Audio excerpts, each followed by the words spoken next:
حضرت زینب کا جب انتقال ہو گیا تو نبی پاک صلی اللہ علیہ وسلم نے اپنا تہبند مبارک، تہبند سمجھتے ہیں؟ تہبند نہیں سمجھتے ہیں، یعنی جو پہنا جاتا ہے نا لنگی، جو چاوش وغیرہ دیکھو پہنتے ہیں تہبند، تو اپنا تہبند مبارک حضرت زینب رضی اللہ تعالی عنہا کے کفن میں ملا کر ان کی قبر میں رکھنے کے لیے کہا۔ عورت کو کتنے کفن کی ضرورت پڑتی ہے؟ کتنے کپڑے کی؟ 5۔ عورت کے کفن کو کتنے کپڑے کی ضرورت پڑتی ہے؟ 5 کپڑے کی۔ وہ 5 کپڑے کے علاوہ اللہ کے نبی صلی اللہ علیہ وسلم نے کہا کہ یہ میرا تہبند مبارک ان کے کفن میں ملا کر کے قبر میں کیا کر دو؟ دفن کر دو۔ تو اب میں یہ پوچھتا ہوں کہ نبی پاک صلی اللہ علیہ وسلم نے اپنا تہبند مبارک حضرت زینب رضی اللہ تعالی عنہا کے کفن میں رکھنے کے لیے کیوں فرمایا؟ اس لیے کہ حدیث پاک میں آیا ہے کہ جو کپڑا اللہ کے نبی صلی اللہ علیہ وسلم کے جسم سے ٹچ ہو جاتا ہے اس پر جہنم کی آگ حرام ہو جاتی ہے۔ کیا ہو جاتی ہے؟ حرام ہو جاتی ہے۔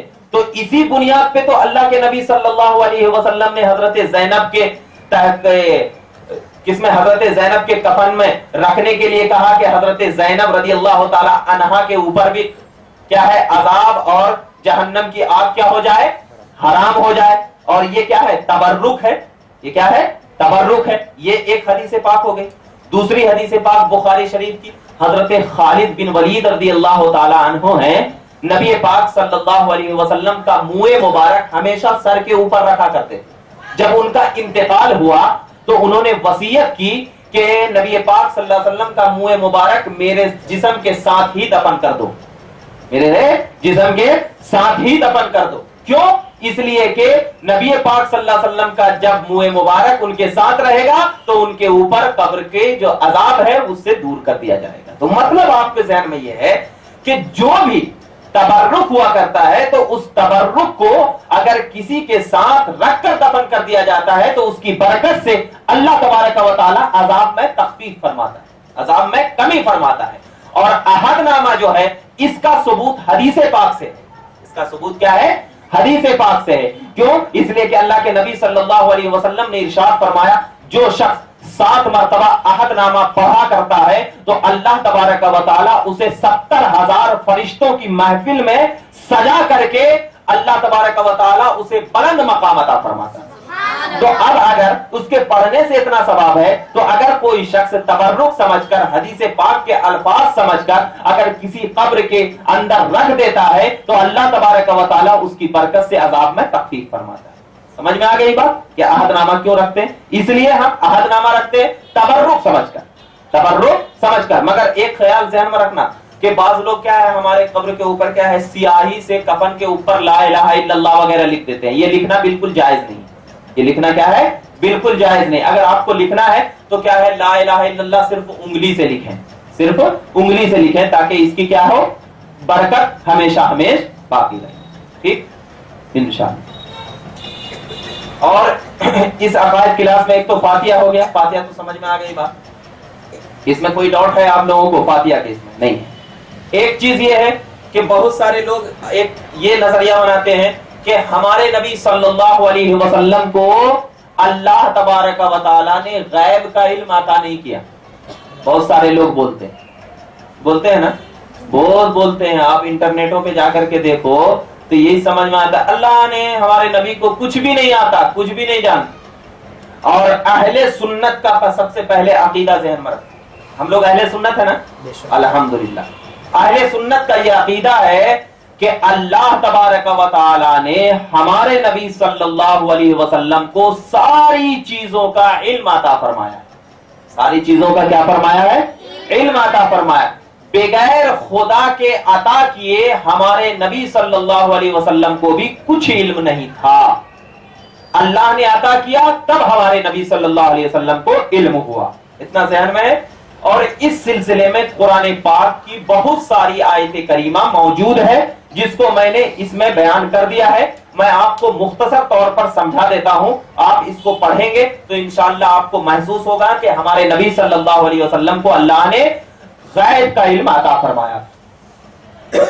جیسے کہ آپ کو میں بتاتا چلوں کہ اللہ کے نبی صلی اللہ علیہ وسلم سورہ نساء آیت نمبر 179، سورہ نساء آیت نمبر 179، سورہ آراف آیت نمبر 179، یہ ہے کیا فرمایا ہے؟ ایک چیز آیت کریمہ کیا ہے؟ وما كان الله ليطلعكم على الغيب ولكن الله يجتبي من رسله من يشاء فآمنوا بالله ورسله وإن تؤمنوا وتتقوا فلكم أجر عظيم۔ اللہ تبارک و تعالی نے اس میں فرمایا کہ ما كان الله ليطلعكم على الغيب، یعنی اللہ فرما رہا اب ذرا ایک چیز بتائیے، یہاں پر تمام لوگ ہیں اور یہاں پر کیا ہے علیم صاحب بھی، میں ان کو زیادہ چاہتا ہوں تو میں اپنا جو پرسنل بات رہوں گا ان کو ڈسکس کروں گا نا، کہ عام فام لوگوں کو جا کر کے بول دوں گا، نہیں بولوں گا نا۔ تو اللہ وہی فرما رہا، دیکھ ما کان اللہ لیطلعکم علی الغیب، اللہ کی شان یہ نہیں ہے اے عام لوگوں، اللہ کس سے فرما رہا؟ عام لوگوں سے۔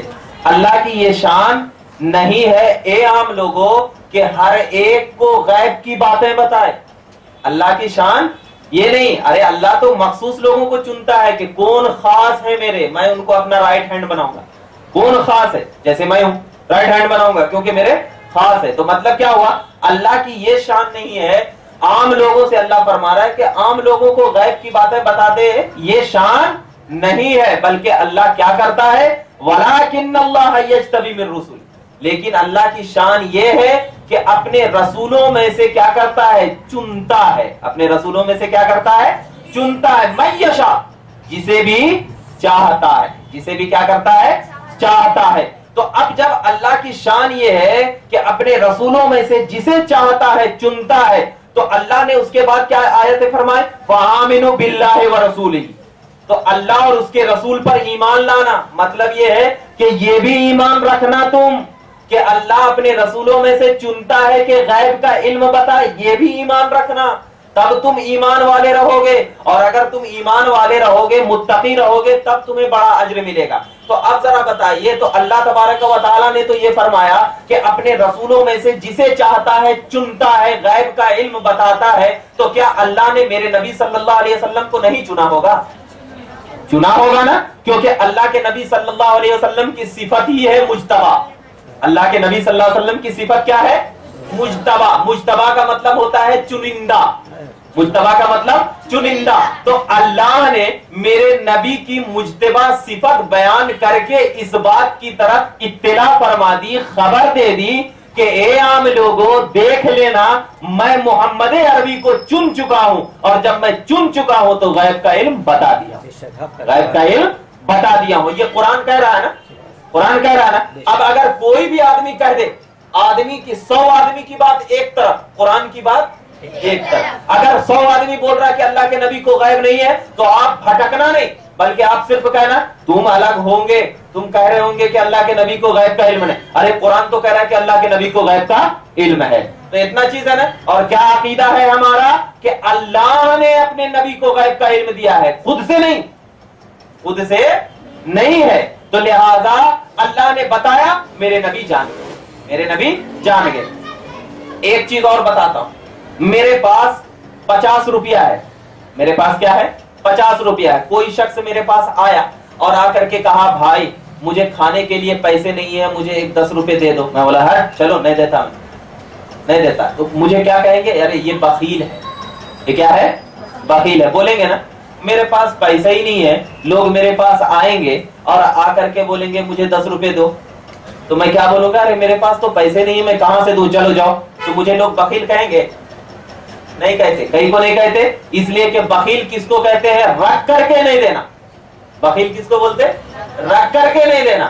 اور میرے پاس کچھ ہے بھی نہیں، میرے پاس کچھ ہے بھی نہیں، تو مجھے کون بخیل کہتے؟ نہیں کہتے نا۔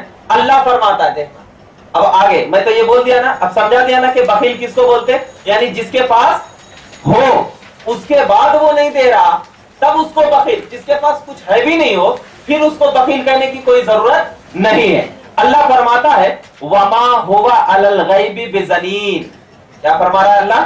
وما هو علی الغیب بضنین، اے محبوب آپ غیب کی خبر بتانے میں بخیل نہیں ہیں، اے محبوب آپ غیب کی خبر بتانے میں بخیل نہیں ہے، تو اس کا مطلب یہ ہے کہ نبی کے پاس غیب کا علم ہے، تب تو اللہ فرما رہا ہے کہ محبوب آپ کے غیب کی خبر بتانے میں بخیل نہیں ہے، تب تو فرما رہا ہے۔ تو اس آیت سے بھی یہ بات ثابت ہو رہی ہے کہ اللہ کے نبی صلی اللہ علیہ وسلم کو غیب کا علم اللہ نے عطا فرمایا ہے۔ سمجھ رہے؟ ایک چیز، اب ایک چیز بتا، میرے پاس علم ہے تب تو میں آیا ہوں آپ کے سامنے درس دینے کے لیے نا، اگر میرے پاس علم نہیں ہوگا تو میں آپ کے سامنے آ کر کے درس دوں گا؟ نہیں دوں گا نا۔ تو اب اللہ فرماتا ہے، دیکھنا، تلکا من انبائل غیب نوحیہا الیکا، اے محبوب یہ غیب کی خبریں ہیں جو ہم آپ کی طرف کیا کرتے ہیں؟ وحی کرتے ہیں، بھیجتے ہیں۔ یہ غیب کی خبریں ہیں جو ہم آپ کی طرف کیا کرتے ہیں؟ بھیجتے ہیں۔ تو جب ہم آپ کی طرف بھیجتے ہیں تو اس کا مطلب یہ ہے کہ اللہ اپنے نبی کو غیب کی خبریں بتاتا ہے اور اللہ کے نبی صلی اللہ علیہ وسلم لوگوں کو غیب کی خبریں بتاتے ہیں۔ یہ کہاں؟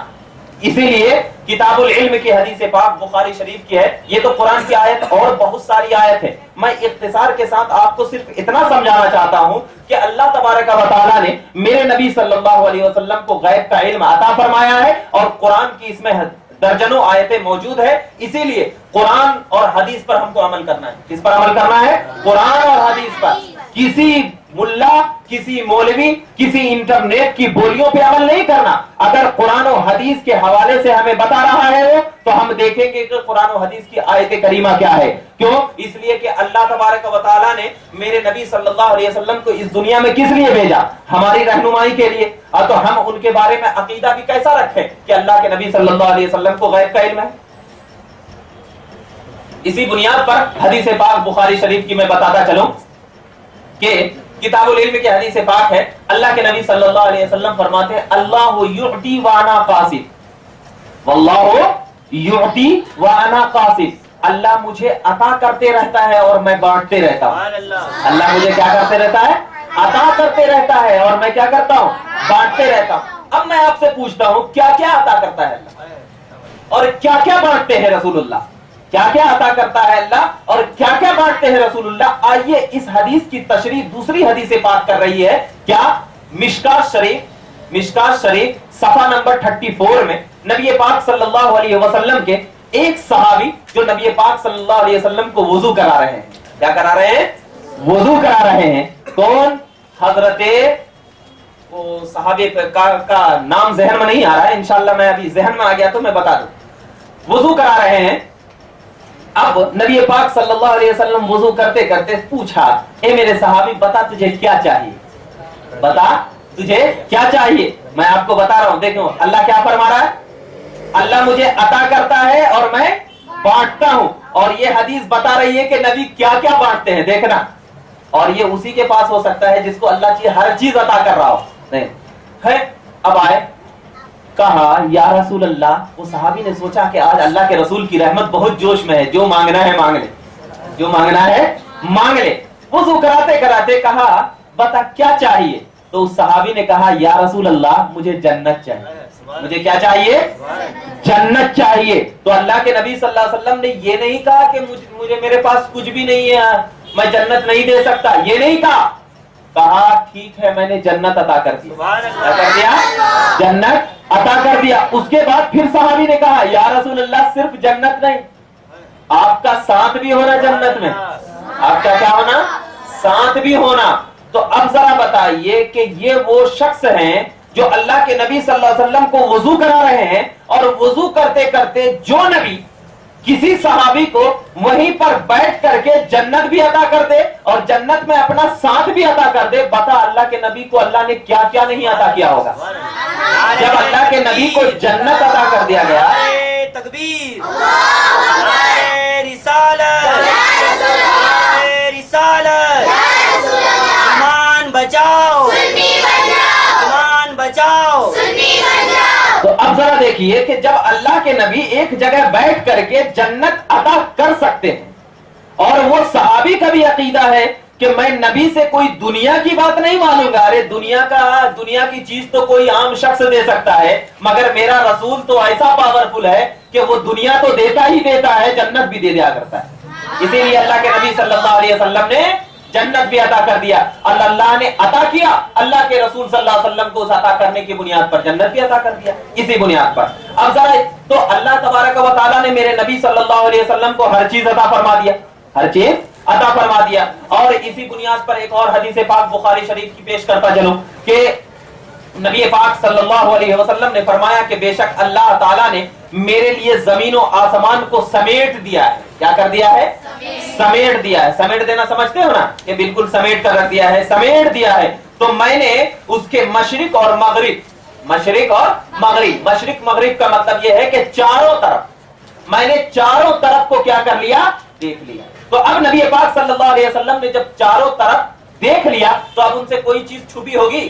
نہیں چھپی ہوگی۔ جب کوئی چیز چھپی نہیں ہو تو غیب کا علم ہو گیا نا اللہ کے نبی، غیب کا علم ہو گیا نا۔ اب جیسے میں نے بخاری شریف پڑھ لیا تو اب بخاری شریف کی حدیثیں مجھے تو معلوم ہوگی نا، تو اب بخاری شریف کا علم تو ہوا نا مجھے۔ تو ایسے ہی اللہ کے نبی کہہ رہے ہیں کہ میں مشرق اور مغرب چاروں طرف میں نے کیا کر لیا؟